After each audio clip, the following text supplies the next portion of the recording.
Welcome to TeleGeography Explains the Internet, the show that explores the business behind all of the ways humans stay connected around the world. I'm your host, Bryan, and my guest today is an exciting one. We jumped back into this season out of a planned hiatus when we got this opportunity to have an esteemed guest.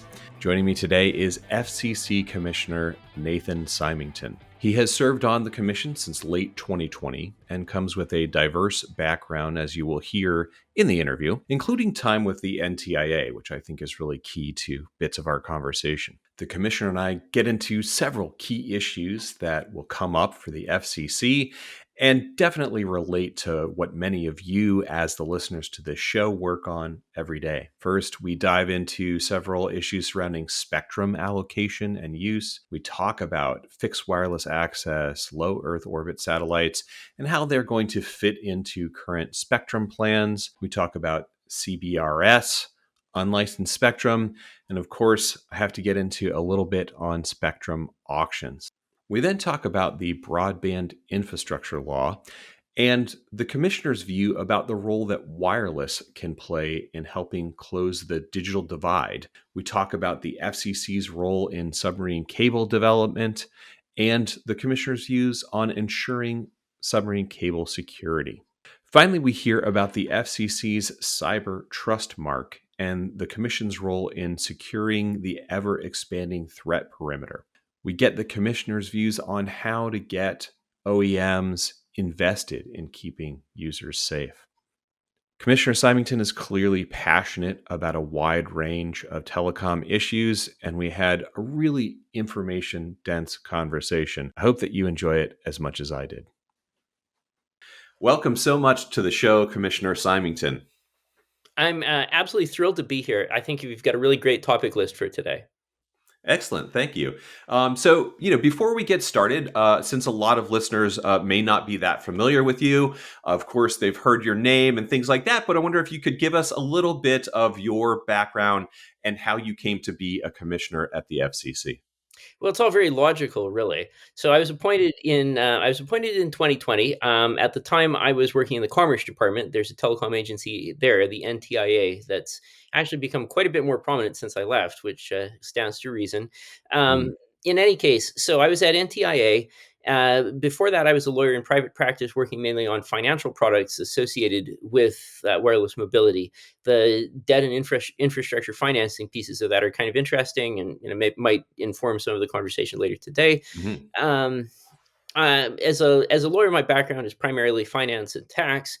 And that was a little bit of a pivot too, because I came into this from a graduate degree in classical music. Wow.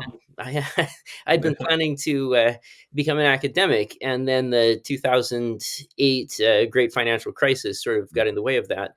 I had gotten my green card about a year earlier, so I had some freedom to choose a new field, and I decided to go with law. So I can't really say that this was an easily predictable path. But on the other hand, if I'm going to try and make lemonade out of some of the stuff that I've done along the way, I think it's been really helpful actually to be on the FCC with a finance and tax background. At the end of the day, everyone has to make money, and the drivers of a lot of these decisions that we are called to make at the FCC are fundamentally commercial. And it's nice to get away from the sort of Olympian detachment that treats the business and second order consequences as immaterial. At the end of the day, the FCC was born and grew up as an economic regulatory agency. So in some ways, it was better for me to have that background than to be a specialist telecom lawyer. But obviously, still there was a lot to learn. Yeah, absolutely. And one of the things that I want to weave into the show, really, as we talk about all these topics, is having that perspective of there are private companies out here using these resources or creating these resources who, in the end, have to return a profit, right? And at the same time, there are all these knock-on economic effects of the internet and telecoms that have maybe sometimes some different motivating factors. And I think harmonizing those things is a place where regulation becomes increasingly important in the complexity of this market. I think that's really well put. Yeah, excellent. All right, so Commissioner Simington, I wanted to start with a classic issue in telecom regulation. I'm a big nerd on this issue, so I'm thinking back all the way to the seminal economics paper by Coase, of course, about spectrum allocation, and so that's why I want to start with you is thinking through your views on kind of spectrum allocation. So, of course, spectrum has real estate, so to speak, that some of it is maybe more prime real estate, like your beachfront property or downtown kind of property. A lot of that prime spectrum is utilized by technologies that are now a century old, right? Broadcast radio and television, and that's competing with new technologies that are aimed at expanding access to the internet, like fixed wireless access, like low Earth orbit satellites.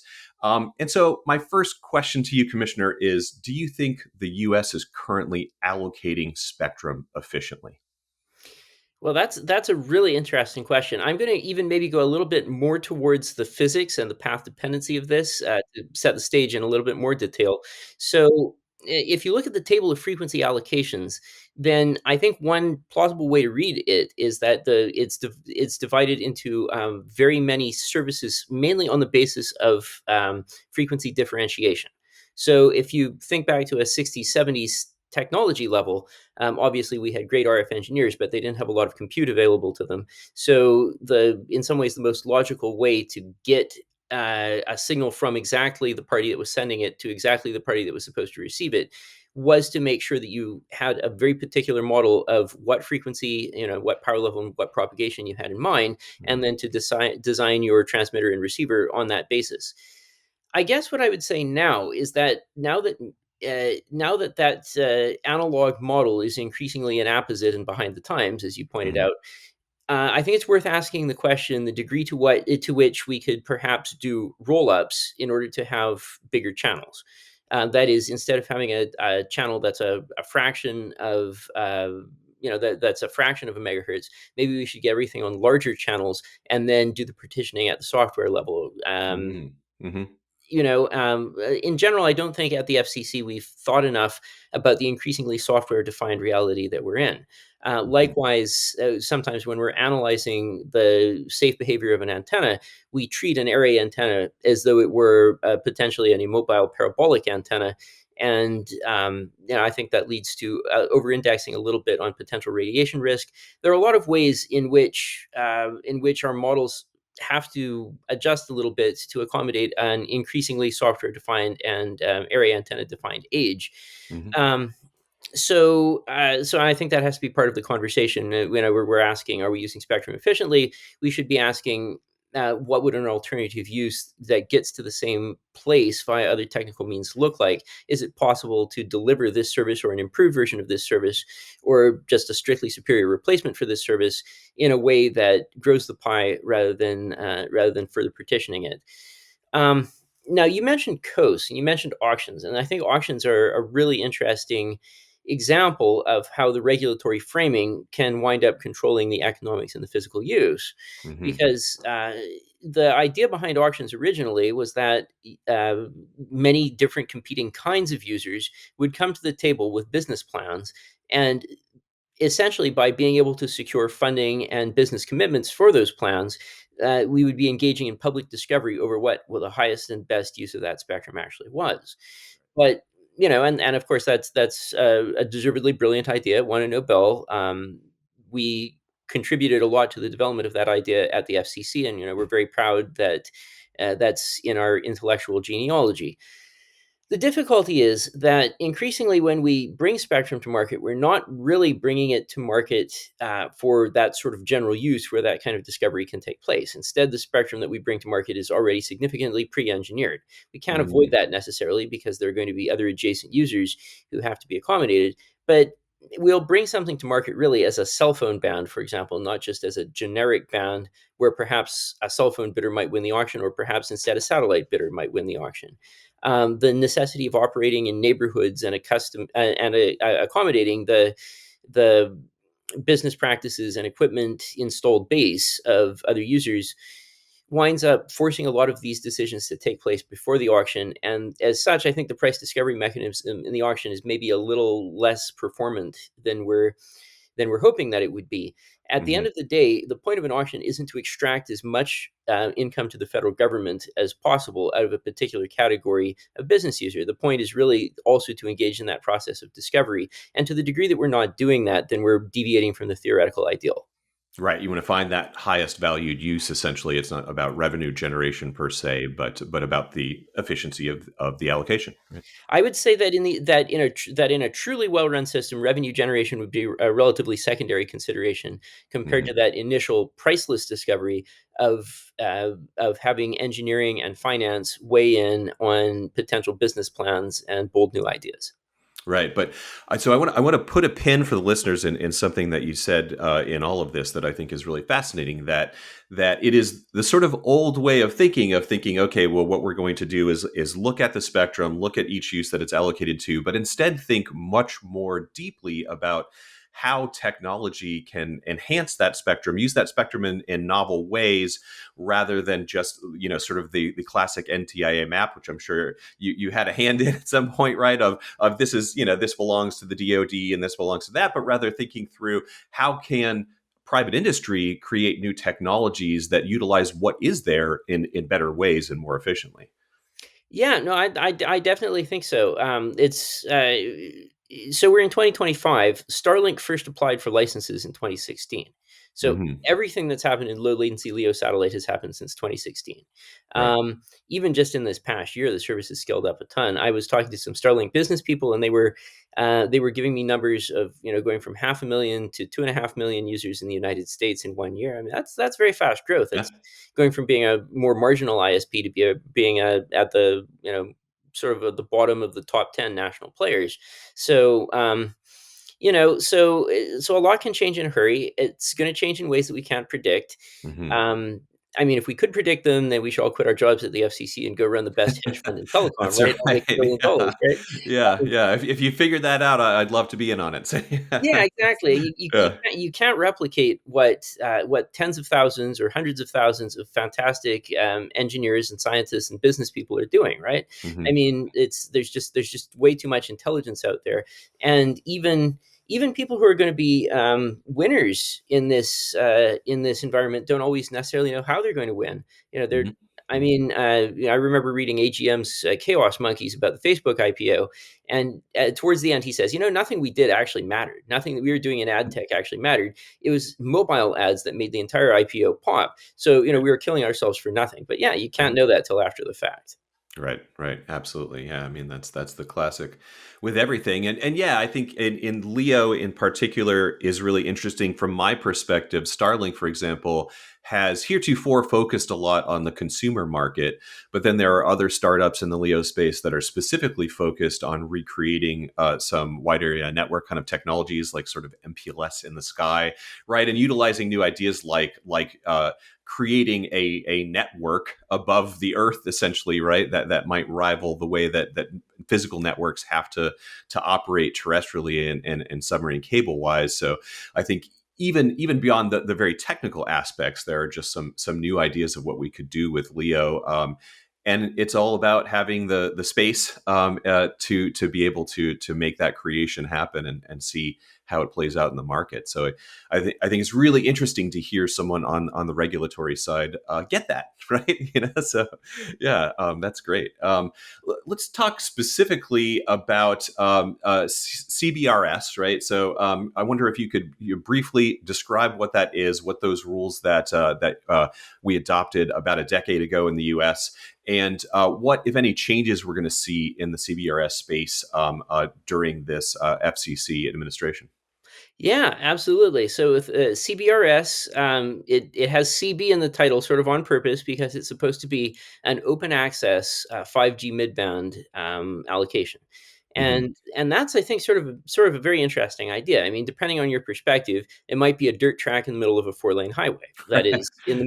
in the middle of two high powered exclusive use 3 gigahertz band allocations, 3.45 to 3.55, and then 3.7 to 3.98. In the midst of those, you have a lower power um, allocation with general access. Hmm. So that's again, depending on your perspective, that might be incredibly disruptive, and you might wish you could just engineer through the whole thing, have fewer radios in your devices, operate at uniform power levels with large channels. On the other hand, it is sort of an interesting idea to have an open access 5G band. There are Hmm. products like Helium that are dependent on the existence of that. There are other users that have learned to do very interesting things in medium power without an exclusive use license. Um, the city of Las Vegas famously put a lot of its infrastructure on CBRS, Hmm. on the Hmm. premise that if they had to pay a fee to a carrier for SIMs, they couldn't afford it, but they Right. could afford to simply handle all of the network construction and maintenance themselves on the premise it was going to be a pretty low bandwidth and low traffic network. I mean, a dumpster doesn't need to phone home all that much, Right. but if it Right. has some capacity to phone home, then you might not have to send a guy around to look at it as often, which Hmm. is Hmm. value of its own. So, um, I think the story of CBRS is still somewhat unwritten. As far as the direction it could go, I think uh, if this commission were to change it, it would be to bring it more into a line with the engineering on either side of it in Hmm. 3 gigahertz. Hmm. So, and again, you can see the appeal. But on the other hand, I think that would be something of a lift because there is an installed base there, and there would Right. be concentrated opposition from people who have dependencies on CBS working the way it is. Right. Also, notably, there are paid licenses in CBS, even though it's open access. So there are sort of three tiers. There's the general Mm. access, the priority license, and then the I guess the preemptive top tier. So the idea is that the military and public order can step in and preempt. You Right. can also have exclusivity within an area by paying for a license, which allows you to preempt the lower users, and then finally you've got the general access users who have to accommodate everybody and may get preempted and they don't really have any recourse to that. I would Mhm. note that if you're a general user and there is not a lot of uptake of CBRS in your area, you can effectively get priority through geographic exclusivity. So if you've got Mm. a large warehouse facility or something like that, people aren't going to get close enough inside it as conforming users of CBRS to preempt your users. So this is a way to get sort of cheap 5G. At the cost of your network and design and Mm. equipment. Mhm. And again, this could be a way for some companies to dip their toes in this area before they go to a full 5G networking private build. So, you can see a lot of possibilities in this space. You could use Mm. 5G in some ways as an alternative to Wi-Fi, Right. if you need to have a little bit more security, and if you need, for example, lower operational latency for some industrial stuff as well as just general purpose computing. There are different ways CBRS could go. My own suspicion is that the installed base and existing license base is a little too entrenched at this point. Mhm. Mhm. That there would be a degree of angst in re-engineering that.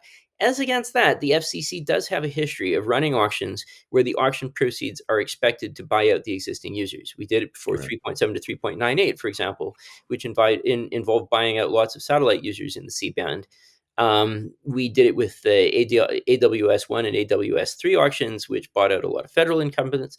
So, for all that I have a few problems sometimes with the way that we do auctions, we do, I think, um, it does provide a forcing function to show that there would be really significant financial commitment and ability to serve the public through commercial services if someone is willing to pay that much for band access. If something happens to CBRS, I would imagine that would be the predicate. Mhm. Mhm. Very, very interesting. Yeah, and again, to put a pin in it, one of the subjects there for the listeners is going way back. We used to do this conference series all about corporate networks called the WAN Summit, and 10 years ago, 5G's promise was more about a kind of campus technology, really, than about fixed wireless access necessarily in those early days. So it's really interesting to hear you sort of specifically bring that up, and at large factories, say, where there's a lot of IoT and a lot of wireless spectrum that's needed, right?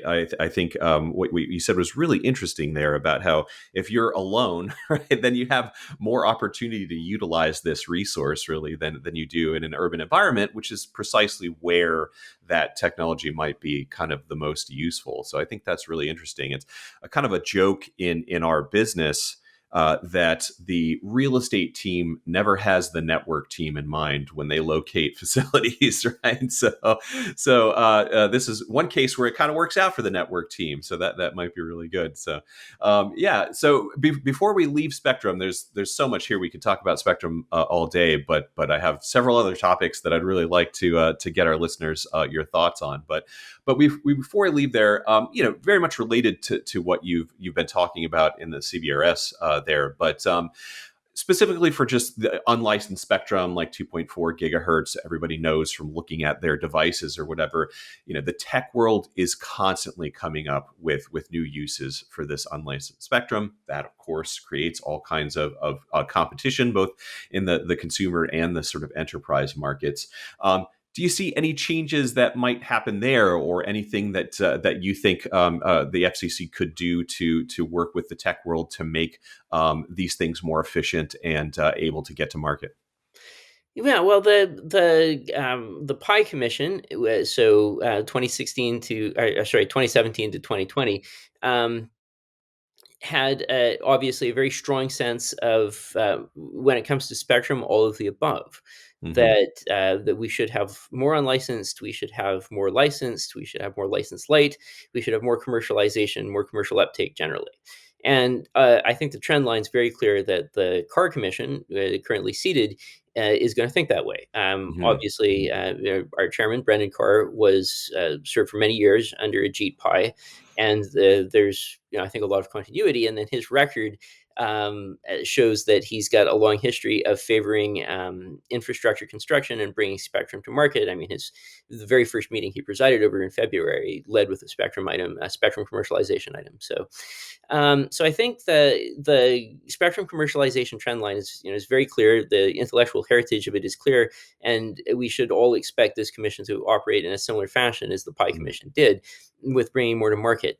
Now, in terms of specific drivers for unlicensed in particular, this is sort of interesting because if you recall, unlicensed in 2.4 was in many ways sort of a junky band. I mean, that was that was Hmm. that was sort of the point, that it was going to be hard to commercialize it in any meaningful fashion. I mean, if you're sharing the band with microwave ovens, then there's it was sort of a scraps and leftovers band, and in many ways that is what really proved out the unlicensed thesis, because that was precisely that opportunity to work in a low power sandbox that wound up giving rise to a lot of fundamental connectivity technologies. Of course, precisely for that reason, 2.4 gigahertz soon wasn't enough, so we had to add 5 gigahertz and then 6 gigahertz.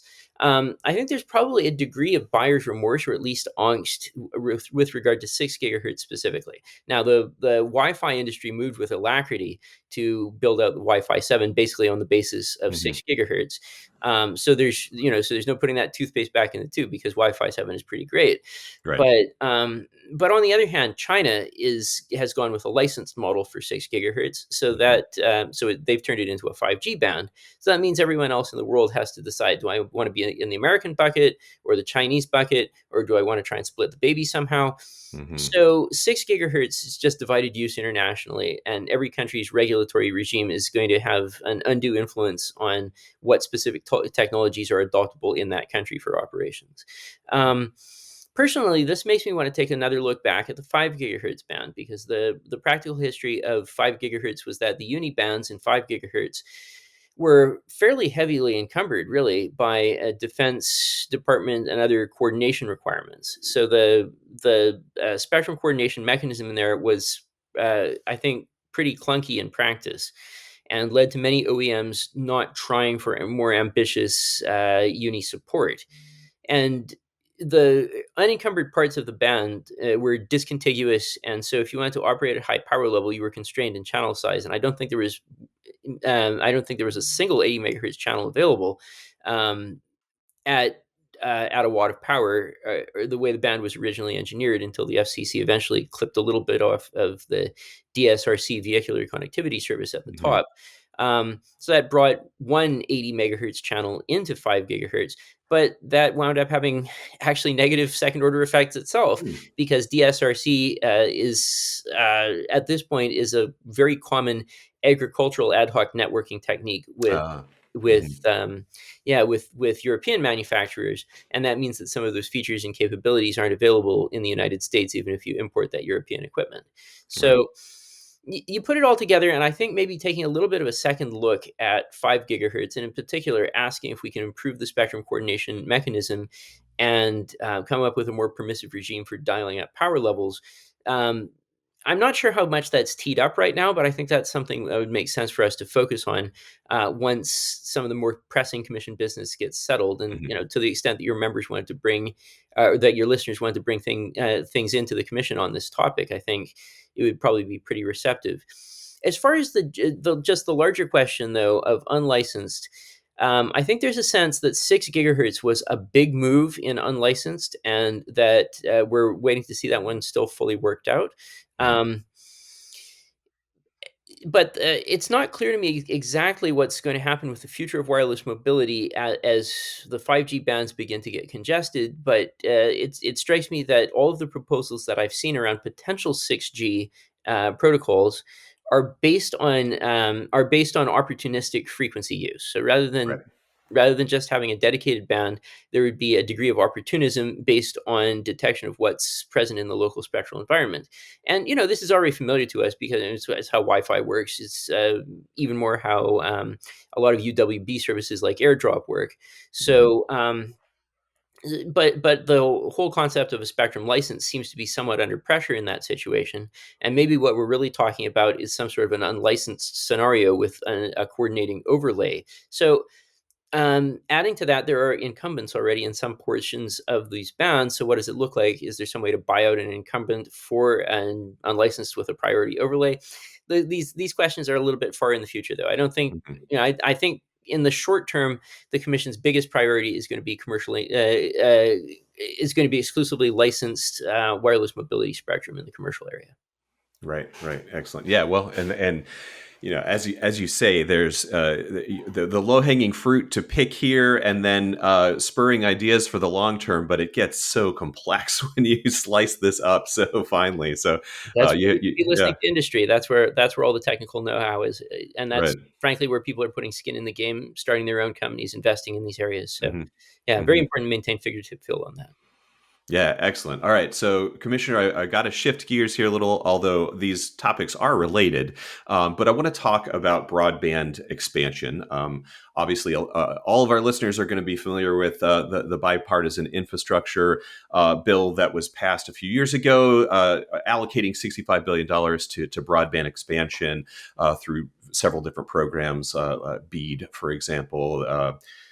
The government has so many acronyms, and so does telecom. So I'm swimming in acronyms all the time, right? But broadband equity and access, I think something, right? So um, everybody has heard this argument in the industry, on the show, whatever, about how important broadband access is to economic development, to education. Obviously, COVID really brought that home for anyone who was still doubting.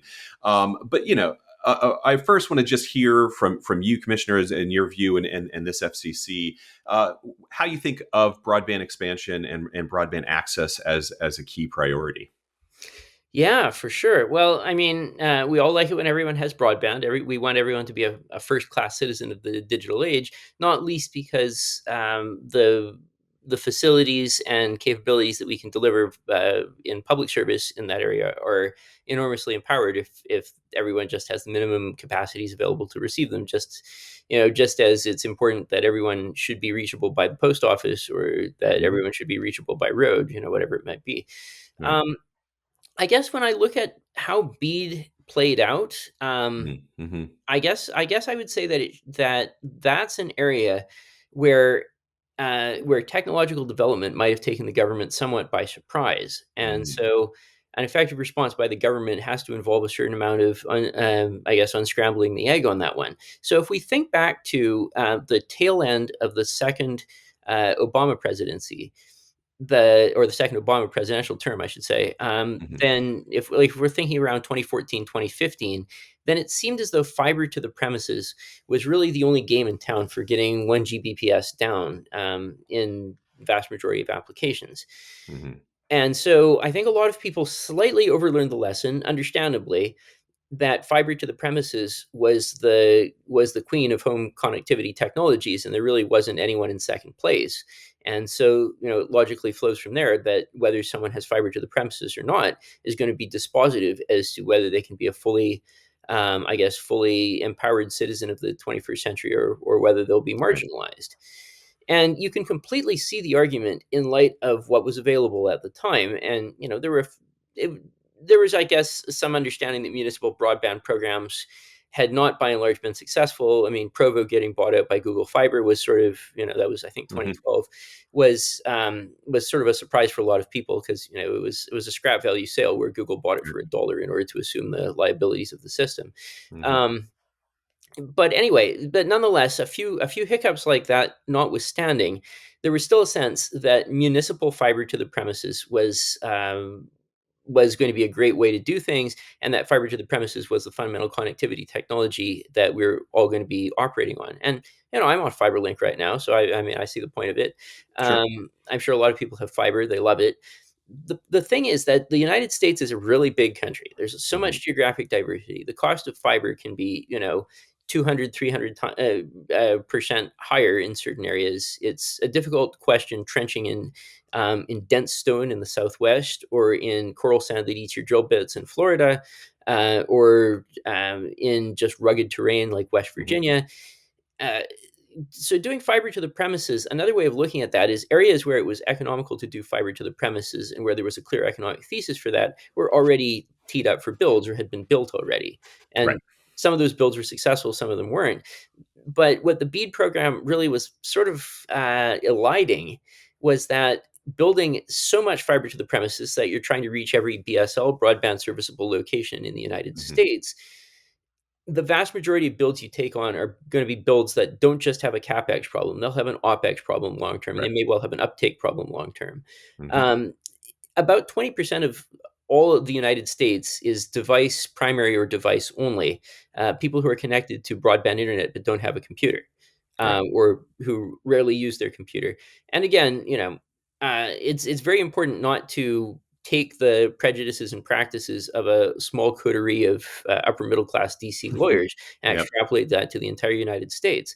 Hmm. If 20% of Americans are going to primarily experience broadband through their phones, then it does. I don't see what the heck good it does to put fiber to their houses in the first place. At least not as the preferential technology. We should be talking about wireless mobility coverage instead. So anyway, since 2014, I feel like what's changed is that FWA got far, far better, Hmm. and low latency LEO satellite broadband exploded, from virtually non-existent as a category to being, supported by a fleet of 7,000 satellites with more to come and more operators Right. to come. So, so there was a major technological revolution that I think sort of passed by the writers of BEAD, or the writers of the IHAA. And again, that was 2021. So we were still only 5 years into having Starlink Right. licenses. Right. So, Right. Right. and in fact, I remember voting on the Starlink third mod in May, I think, of 2021, and the installed base still wasn't that huge, and the latency wasn't as good as it was going to be later. I mean, I had faith in the product, but there was still a lot to come, even comparatively recently like that. Sure. Likewise with fixed wireless, that had a bad reputation for a long time because it was TV white spaces that were primarily the fixed wireless wisps. Mm-hmm. And so in a lot of cases, these were relatively low capital investment, and they were operating in just little cutouts in the broad TV broadcast map. But we've seen, again, a huge amount of technological advancement and a huge amount of capital flowed into fixed wireless Hmm. since then.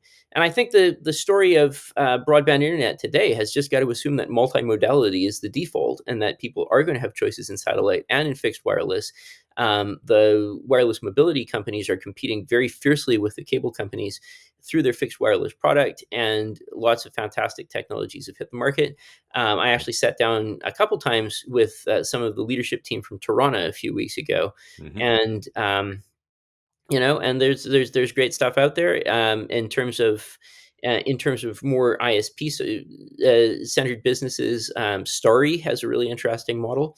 Hmm. So So I feel like the idea that it's wireline and only wireline that's going to reach people is at this point it's an understandable holdover from the technology of a particular time and place, but it no longer applies. And if you look at places that are rapidly densifying in terms of their broadband coverage, like India, then very often what you're seeing is a much higher reliance on fixed wireless technology than you would Hmm. see in the United States with its large existing subterranean cable plant. By the way, the fact that cable companies have managed to stay relevant by continuing to work on new versions of DOCSIS is very striking to me. I mean, the DOCSIS 4 numbers are unbelievable. Imagine telling someone they were going to get that on on Yeah. coax, back in the Yeah. day. Hmm. It seems impossible. The signal processing's just gone nuts. They really put a huge amount of effort into that. Hmm. I just feel multimodality is here to stay, and that as more compute becomes available and we become able to do more creative things with the signals we have, whether that's in the cable plant or whether that's in fixed wireless, that the domain of competition remains wide open, and we probably shouldn't pick a winner due Hmm. to technological prejudices. Yeah, that I mean, there's so much there. That was a great, I think, review of everything. So thank you for that. I think, the things that I would want to highlight in terms of what we think and talk about on this show and with our customers are, several things that you brought up. One, the economics, like you said, it's not just about capex. Obviously, digging trenches, finding the skilled labor to splice wire, to have the repeaters in place, and all of that for wireline service is incredibly expensive. But then there's always ongoing maintenance on that, right? That is also incredibly expensive. And when we go all the way back again to nerd out a little bit about telecom law, which you're the absolute perfect guest to do that with, but when we go all the way back to the foundations of AT&T and the letter that they presented to the president back over 100 years ago about this very issue, that ultimately the economics of wireline service are never in favor of rural customers. It's just never going to work out. Whereas really wireless can sort of change that game, which is why I wanted to start with Spectrum, of course, before we get to broadband, right? But one thing that you mentioned, you talked a lot about the technological aspects of what we can do with fixed wireless now in Toronto and companies like that. There's also the market strategy, right? So when fixed wireless access first came out, one of the problems with adoption was that the plans were more like mobile plans, not necessarily all you can eat and that sort of thing. And the providers really have sort of turned around on that and have wireline-like plans available for consumers, for businesses, and that kind of thing. So it really can replace the way that you consume wireline service on the wireless end. So I definitely think my perspective usually comes from the enterprise, looking at connecting offices that are remote and all over the country. As you say, our geography definitely doesn't lend itself to the same kind of infrastructure as other places in the world. If you're talking about South Korea or Singapore or whatever, solutions are not going to work the way that they would in the Southwest United States, for example, right? So, but from that enterprise perspective, that's what they were waiting for is these plans that have the throughput that they need, the security features that they need, and especially that their sourcing teams can budget for accurately and think about it in that way. So I really do think the world has changed a lot. We had the CEO of a regional ISP from around these parts.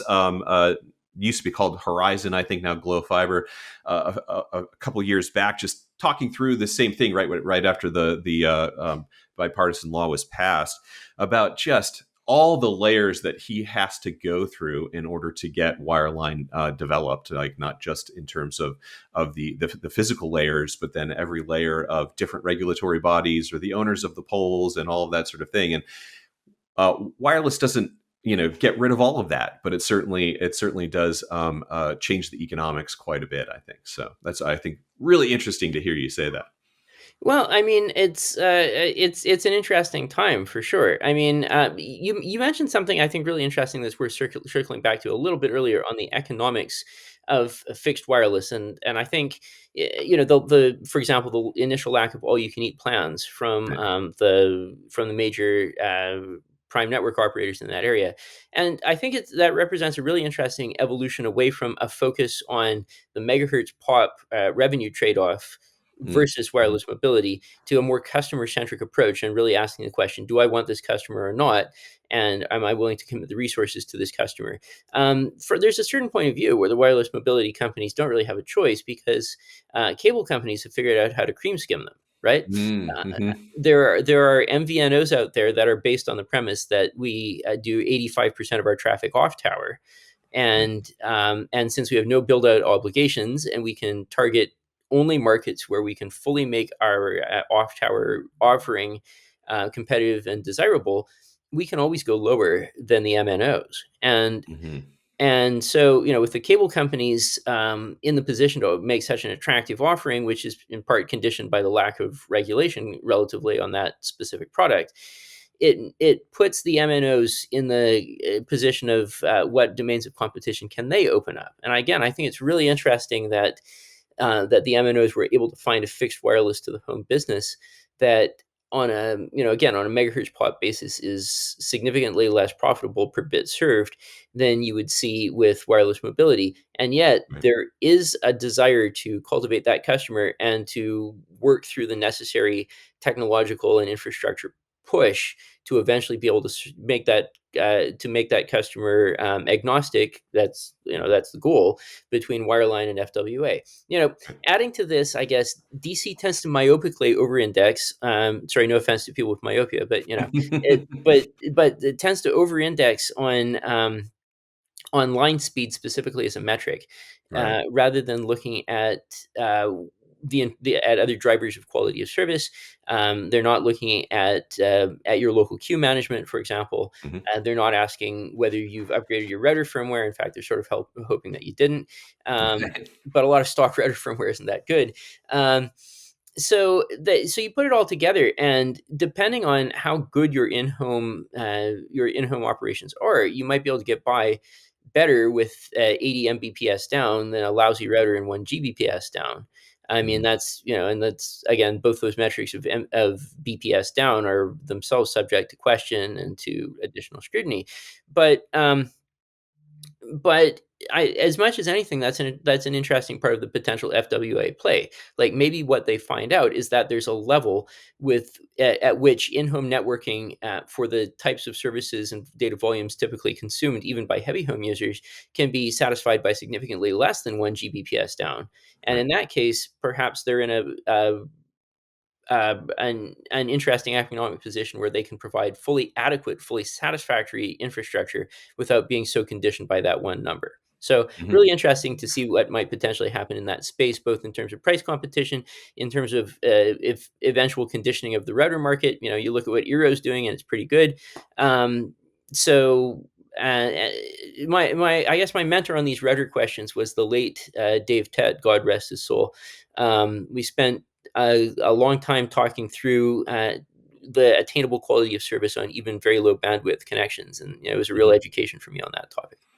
Yeah, no, that's an excellent point. And again, coming more from the enterprise space, I think people are always really surprised to hear when I tell them that the typical enterprise connection for an office, globally, it differs, of course, size of the office and whether you're in the US, Western Europe, et cetera, but it's really still only about 50 to 100 megs, right? So when you're comparing these consumer plans, now, of course, that's uncontended and there's SLAs and things like, slightly different ballgame. But when you have software defined WAN and these technologies on over the top that can change the way that things get across the middle mile and all of these sort of things, the bandwidth really isn't as important a metric as it always has seemed to be, right? So yeah, that's a great point. All right, Commissioner, you've been really generous with your time, but there's two more topics that I want to get to if we can cruise right to them. But of course, anybody listening to the show knows telegeography. One of the things that we're most known for is submarine cables. I have the map behind me, right? And there again, that's another place where the FCC. Some people might not even, if they're not in the submarine cable industry, realize the role that the FCC plays in submarine cable. So first, I just want you to give our listeners, again, some of whom are in the submarine cable industry, some of whom are in other aspects of telecom, and many of whom are not necessarily in the U.S. too, right? But just give us a little, very brief overview of the FCC's involvement in the submarine cable industry.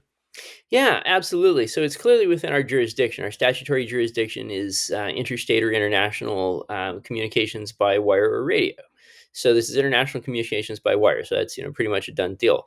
Right. Um, But right, is there, right? Yeah, But there's a big but, and that yeah. is historically this belongs the jurisdiction over cables really belonged to state with Mhm. the State Department. So with the FCC taking sort of a ministerial role in making sure that policies were complied with, and then being the actual licensing issuing entity, a license issuing entity. So historically, the FCC didn't have a lot of elbow room in how it addressed cable questions because Mhm. cables were fundamental infrastructure, but there weren't that many of them, and they weren't Right. proliferating very fast. And the types of services that could be delivered over them were relatively well understood in a world where there was much less international networking traffic. Mhm. Um, I think it's probably time for a little bit of a new cable regime in the United States. I don't know that state really wants the responsibility of having to think all these issues through. It might Mhm. make more sense to locate it someplace else, like the Commerce Department. The assignment to state was via EO during the Eisenhower administration, so what was done by EO can be undone by EO. And a little bit has changed in the telecom industry since the Eisenhower The Eisenhower administration, administration, I'd yeah. say. Yeah, Yeah. well, I mean, that's it, right? I mean, really everything is online now. Everything is networked, and we absolutely have to come to terms with that reality. So, um, so in terms of what we should be doing in for cable, I think the short answer is obviously the United States needs assurances of security, so we need to Mhm. figure out what those look like.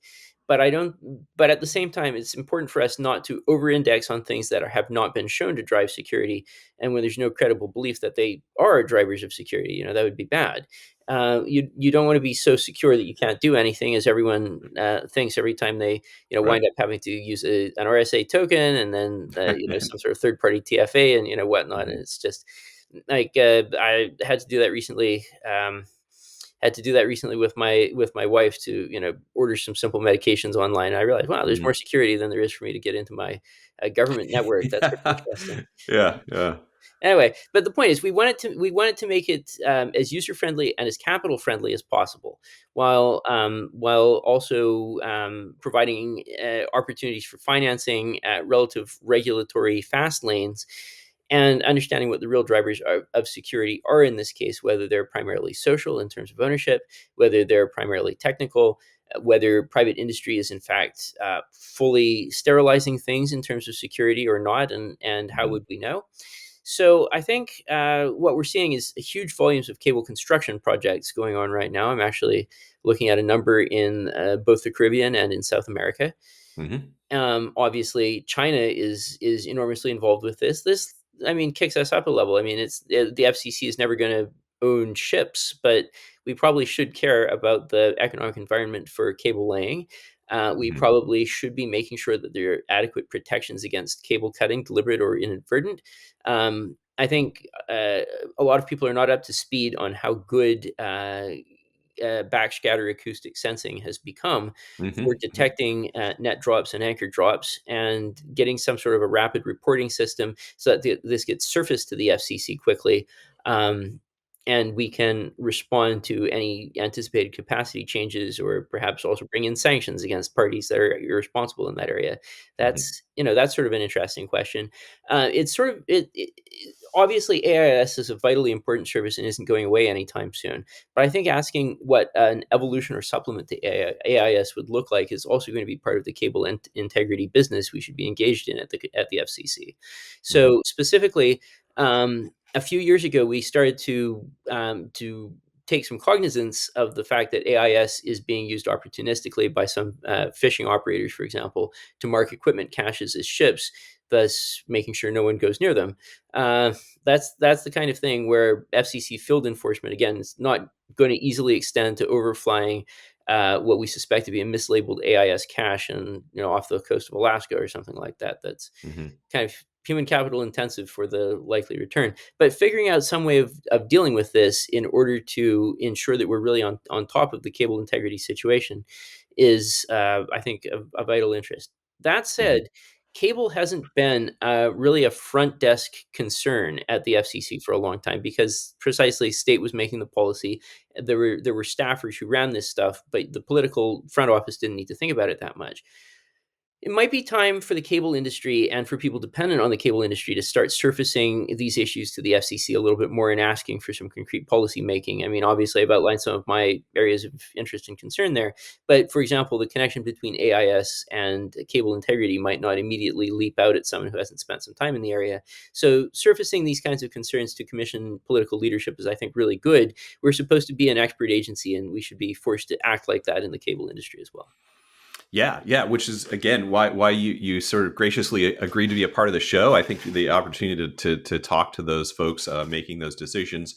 One thing I do want to ask about specifically in this space is the November 24 NPRM that does kind of substantially change the process of applying for a license. This is not my area, so my colleagues wanted to make sure I brought this up. But what would you want to communicate to the industry about those changes and their impact? Um, so I guess there's uh, there's been a renewed focus on security at the commission, Hmm. and that's been driving a lot of what we've done. And I'm not sure that the commission really has got its arms around questions of operational security just yet. Mm-hmm. So the internal structure of the FCC is sort of fixed because we're a regulatory fee-funded agency. Right. So our revenues are more or less fixed at around 350 million, which comes from the industry and not from tax. Um, that's about enough to support 1,600 employees and their operations. And so the FCC, is 1,600 a lot or a little? I mean, as a it's bigger than some government agencies, bigger than an NTIA by quite a bit, for example. Hmm. But at the end of the day, we've got to support broadcasting, wireless Right. mobility, the satellite industry, and so any kind of security centric items are going to be I want to say underinformed, not from lack of effort, but just because of Hmm. Hmm. shortages and limitations of institutional culture. Yep. So this is, I think, one of the areas where the cable industry is going to have to come in and educate us the same way that we're asking the phone industry to come in and educate us about the drivers of security in phone operations. And, frankly, we are also going to have to talk to security specialist agencies within the federal government. We're going to have to hear from the NSA and from DHS and from other players to understand what the real drivers of security and concern are. Is Earlier on, I mentioned not over indexing on things that don't move the needle. And so, for example, if we were to find out that passive foreign ownership just was not a problem, then at that point, we have to really say we can't afford to do without the capital. And Hmm. we can't afford to have the bad reputation of evicting people from our business environment solely on the basis of not being U.S. domiciled. I mean, that seems like it would be a dumb way to treat, for example, the Norwegian Sovereign Wealth Fund, right? Hmm. Uh, Hmm. you know, if we can't easily distinguish between different types of foreign source investment, then that means we need to think harder. Not that foreign source investment is bad.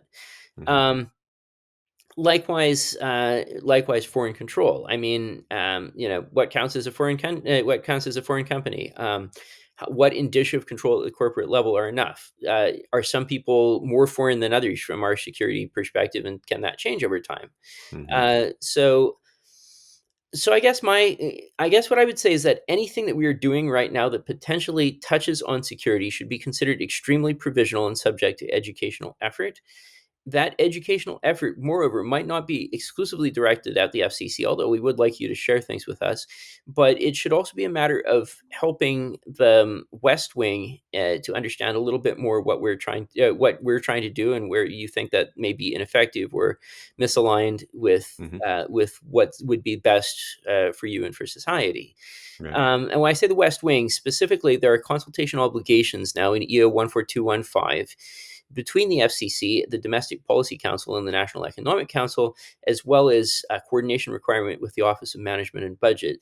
So, in other words, the West Wing, the executive office of the president, has a much greater day-to-day connection with the FCC than before. And I think the nice thing is that can surface areas that are outside of our normal regulatory ambit and expertise, but where we do have the relevant jurisdiction and help us to make the right decision there rather than necessarily being educated from scratch. Right. So I would not consider the November NPRM a done deal. I generally would not consider anything security oriented to be truly a closed book. Mhm. Um, the industry should feel that it's their job to come in, educate us, and that in return for that, they should have a reasonable expectation that what we do will really reflect the best and most relevant thinking in these areas. Absolutely. Yeah. Well, again, I think hopefully this show can move that needle forward just a little bit, right? So, Commissioner, one last thing that I want to bring up before we wrap up, which is just an initiative from the FCC called the Cyber Trust Mark. Again, coming from the perspective that most of who we're talking to are enterprises, not necessarily the consumer business, but for both, why do you think that the Cyber Trust Mark is important for consumers and businesses? And of course, what is it? Yeah, so the Cyber Trust Mark was originally conceived as being sort of like Energy Star for cybersecurity, where the average Mhm. consumer doesn't really need to know that much about what Energy Star is or how it works or how it's determined or who assesses it. Just that if it says Energy Star on the box, you're reasonably certain that it's going to be energy efficient. Um, I admire the sentiment, but obviously that's a harder cut to make in cybersecurity than it is in energy efficiency. I mean, at the end of the Mhm. day, you can capture energy efficiency with relatively few numbers and simple ratios. Um, with cybersecurity, it's a little bit more of a fraught question. Well, it changes on a day-to-day basis for one thing. So It yeah, does. It does. You yeah, can ship a product secure, and then it gets broken by a 0 day based on a protocol yeah. change 5 years later. So you just really can't plan it. Um, but that was the original concept, and it was originally very consumer facing, and I don't have a problem with that. Obviously, we're all consumers, and I want a secure consumer cybersecurity environment. My local school district, Fairfax County Public Schools, had something Mhm. like 30,000 students' personally identifiable information leaked a few Mhm. years ago. So I'm thinking, well, I'm going to have to monitor my kids' credit when they get a Okay. little older. We all want better personal cybersecurity. I don't want to denigrate that. But I think there's also a bigger opportunity. Right at the beginning of our conversation, we were talking about the price discovery effect of auctions. Mhm. Mhm. And I think there's a price discovery effect in insurance that hasn't yet taken place yet. Because with cybersecurity, the true risks and drivers in cybersecurity haven't been subject to pricing. So, what I mean by that is if you make an extremely secure product, proving that it's more secure than a competing product might be a matter of opinion. It might be a matter of highly informed opinion, and a lot of smart people in the industry might agree with you. But nonetheless, there's an element of opinion in there. Um, and it makes it difficult in some ways to be a security forward developer, no matter how much you might want to be, because the marketplace is only going to reward you so far. And at a certain point, you've got to keep your lights on. Um, from my point of view, there's been a degree of incentivization for a race to the bottom. And Mhm. so, if we want to change this, then we have to make it so that the financial incentives are going the right direction. And I think that's what the cyber trust market is trying to do. When you get one, you make representations to your buyer that adhere at time of service. Well, obviously, as an OEM, you're going to want to push some of that responsibility further up the stack with SLAs with some of your major component suppliers. But at the end of the day, you're standing behind your product when you take a cyber trust mark, because if you fail to live up to the representations that adhere at time of sale, then your customer can bring suit against you in a state or federal court. There's obviously administrative process as well, but we wanted to make sure that you didn't have to go to Washington and use Right. administrative process to vindicate whatever rights you might have as an end user. So, in other words, the representations that someone is willing to make in selling the product become part of buying the product. And there are a lot of products, I think, where the risk tail vastly outweighs the sticker price. So if Mhm. you're putting in something, let's say to wireless controls for a traffic drawbridge in a part of Florida where you've got ships passing all the time. I was using this analogy before the tragedy with the Mexican ship in New York, but Very timely. Yeah. Yeah. yeah, yeah, Yeah. obviously, it's just horrifying to see. I hope everyone, although the survivors make a Yeah. speedy recovery and that we figure out what went wrong. Mhm. But more generally, if you're an infrastructure operator and 3 times a day, or maybe depending on the season, 3 times an hour, you're opening your drawbridge to let boat traffic through, the actual amount of information that you might need to run your sensors and actuators for this might be relatively low. I mean, it Right. might be as sort of like a garage door opener where you're more or less transmitting a bit, but hopefully you've got a little bit more active management than that. But the Mhm. point is, whatever the cost of the wireless module that you have there controlling this thing, that's going to be dwarfed by the cost of a single accident. If Yeah. if it costs $1,000 to make a $10 networking component secure, with most of that being support costs for the time in which it's expected to be quietly amortizing in the facility where it's installed.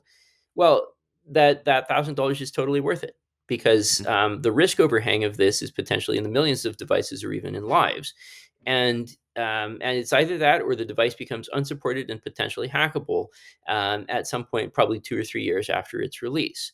If the real cost is keeping engineers available to respond rapidly to 0 days in the network, then that is the cost of operations of the device, and otherwise it's an unsafe device to operate in an unsupported state. And I think there's increasingly many infrastructure components where the actual wireless networking part of them is going to be commodity, but where the maintenance and oversight is going to be a skilled business that's going to require long-term personnel and staffing commitments, including training.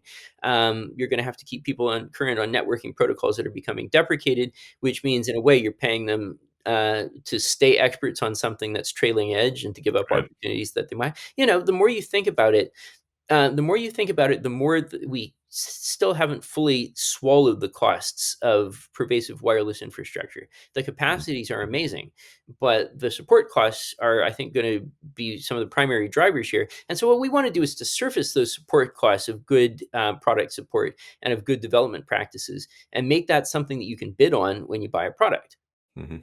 And Mhm. my hope is that way we get to real price discovery in the real drivers of claims data, which will make cyber insurance more affordable and companies more willing to enter that market. Right now, obviously, that's a very frightening market. Most people self-insure. I would characterize self-insurance as being sort of, you hunker down, you hope the bullet hits the next guy, because you really don't have, you're not protecting yourself, in Yeah. any really decisive way. So Yeah. so hopefully we get people credit for good development and support practices, and hopefully we get better insurance and claims data, which makes insurance more readily available. Those are really the policy goals we're swinging for with Mhm. this. Mhm. Yeah, that's fascinating. I really like the put your money where your mouth is. It's also, I mean, really right in the wheelhouse of classic law and economics kind of thinking. So it's interesting to see that in action in the real world. So that's great. Commissioner, we are over our allotted time. Do you have a couple extra minutes maybe for the last question here? Sure, let's do it. Excellent. All right. So I wanted to end us on a philosophical note. This has been so fascinating. You have an incredible knowledge of the industry and clearly deep interest in it. Everyone's familiar, of course, with the traditional legal process, right? There are attorneys in D.C. write, letters and have lobby groups. Outside of that, right? How do you think we can best bring together the minds from the industry, from the carriers, from the ISPs, from the OEMs, right? Along with regulators and maybe even legislators to a certain degree. What opportunities do you see for us to make sure that there's a deeper understanding about these very complex, both technologically complex, economically complex issues? You really said a mouthful, because sometimes when I'm speaking to members of the House, for example, I'll be a little frustrated that they're not au courant on some aspect of telecom, and then I'll just catch Mhm. myself and I say, wait, this is They have a lot to do. this is like 5% of of what this Yeah. person does. I Yeah. mean, if I can't make things intelligible, that's really on me, Mhm. because they're already making a decent effort and they've got to cover a huge amount of stuff. So I've got to find a way to suss out the main points and make it salient. And that's tough because sometimes it's very technical. I mean, it's a little bit like what I was saying about DC centering on just one number, Mhm. putative line speed, in order to Right. define performance of a broadband connection. I mean, it's a very inadequate measure, as your listeners would know. But on the other hand, sometimes the question is really just how can I boil it down to one number, and then Right. can we index on that number? But then, of course, you wind up making somewhat nonsensical policy because you're over-indexing just on that one number. So it's a tough problem. As far as educating, DC players, um, I think we're in a relatively auspicious time to get technological conversations listened to. Hmm. The trade associations are relatively smart about plugging into to the FCC and the NTIA. Um, U.S. Telecom Association always does a good job. It's the trade associations that have a little bit of diversity of membership and aren't maybe just single industry, but that would include some manufacturers and some operators and some other players, are often the ones that are maybe a little bit more flexible in being able to get to this in a little bit less party line. But I guess I would say NTIA is a more important agency than it used to be. That's partly because it has the BEAD money to be responsible for, but then also it's because the relationship between federal and commercial spectrum has never been under more pressure than it is now. And that's the agency that's our federal counterpart at the FCC for coordinating on federal spectrum, which means that NTIA sometimes gets a look in at what the DoD, DOT, NOAA, NASA, other federal players are thinking about, FAA. So, so and then, well, as it happens, my good friend and former chief of staff, Adam Cassidy, is in senior leadership at NTIA. So I know firsthand he'll do a good job. Hmm. So I generally feel like NTIA is a pretty good place to go these days, and will be Hmm. getting more engagement than it historically had, and less one dimensional based on just lobbying for BEAD money. Um, Within the FCC, we've put together a new security council group to start addressing security issues. Um, Adam Chan, the director for that one, is a really good guy, very bright, some good experience, and he has good relations with the China Select Committee in the House. So that's also helpful as a point of contact for security information flows. Um, it really, depending on the topic and depending on the depth of education, there are a lot of different ways you could go. But I think, short answer, the NTIA is a good place to go. Hmm. The less specialized trade associations with more membership diversity are a good place to go. And then if it's a security issue specifically, we've got a council with a director for ingesting that at the FCC now. So hopefully with one point of contact, we'll be better off, and you'll be better off than if you had to approach half a dozen bureaus and get individual meetings. Excellent. Yeah. Everyone take note. I think that's really, really good insight for my listeners to have. Commissioner, thank you so much for joining us. This has been a real pleasure for me. This is an episode where I think I will probably go back and listen to it several times to pick up everything that we touched on. But I really appreciate your time and your insights. It was an absolute blast. Thank you for having me on. It's a privilege to get to address your listeners too. Excellent. All right. Cheers. Thanks. Take care. Have a good day. Bye bye.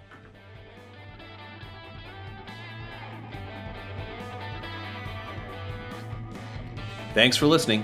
TeleGeography Explains the Internet comes from the experts here at TeleGeography. It's edited and produced by Jane Miller, and it's hosted by me, Greg Bryan. And I also wrote that theme song you're listening to right now. To learn more about our data, jump over to telegeography.com, and we'll see you on the internet.